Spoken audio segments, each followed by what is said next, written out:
Est-ce que le maire de Saint-Laurent, Léon Bertrand, a raison de dire qu'il est livré à lui-même sur cette question? Je vais demain à Saint-Laurent, nous allons signer une convention sur le NPNRU, c'est-à-dire la nouvelle politique urbaine financée par l'ANRU. C'est un élément de réponse. Nous construisons cette année des logements à Saint-Laurent dans le cadre de la relance du logement social. Et la ministre du Logement vient de signer un décret instituant l'opération d'intérêt national qui va permettre d'organiser le logement. Maintenant, je partage l'inquiétude de Léon Bertrand.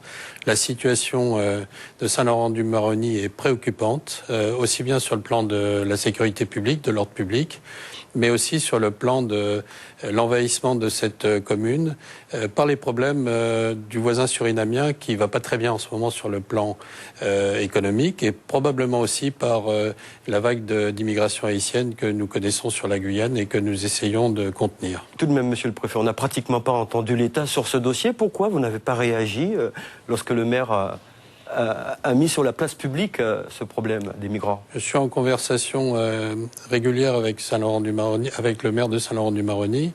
Vous n'ignorez pas que j'ai exercé les fonctions de sous-préfet il y a quelques années et que je connais, je crois connaître un petit peu la problématique de cette ville. Je voudrais assurer tout le monde de mon attention particulière sur le sujet et ceux qui me connaissent sachent que j'en parle, mais j'agis aussi. Maintenant, je comprends que mon action soit pas forcément à la hauteur de toutes les attentes qui ont été exprimées par le maire. Il faut que nous en discutions et nous aurons l'occasion de le faire demain. Parlons du pont de l'Oyapock qui devait ouvrir en janvier. La date a été repoussée. Avez-vous plus de certitude aujourd'hui sur l'ouverture de ce pont? Le pont ne devait pas ouvrir en janvier. Les essais d'ouverture du pont devaient se faire en janvier. Ils ont été faits. Vous en avez d'ailleurs largement rendu compte. Il ouvrira dans les semaines qui viennent. Nous sommes en train de traiter ces questions.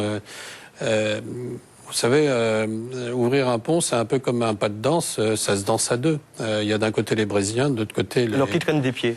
Non, ils traînent pas des pieds. Il y a un certain nombre de points à vérifier ensemble. Vous avez évoqué certains d'entre eux, et je vous assure que le pont ouvrira. Je n'ai aucun doute là-dessus. Oui. Alors, avec cette ouverture du pont, il y a la question des assurances concernant la sécurité des Français circulant au Brésil.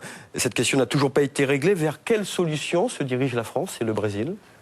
Je crois qu'il n'y a pas de question sur les Français circulant au Brésil. Il y a d'ailleurs déjà des Français qui circulent au Brésil en empruntant la barge qui permet de traverser entre le Saint-Georges de l'Oyapock et Oyapock.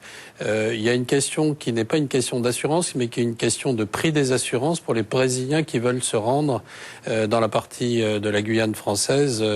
Le coût de ces assurances est relativement élevé.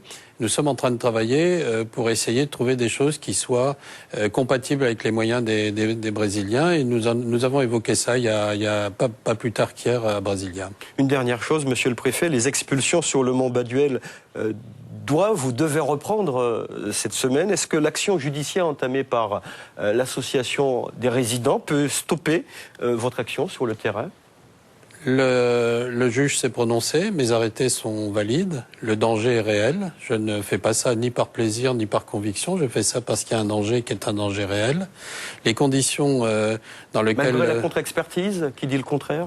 Il n'y a pas de contre-expertise qui dit le contraire. Il y a une personne qui se dit experte en hydrogéologie et qui n'est pas experte sur les questions de mouvement de terrain en profondeur. C'est de ça qu'il s'agit. Vous savez, c'est à 60 mètres de profondeur que ça risque de glisser et on ne le verra pas partir.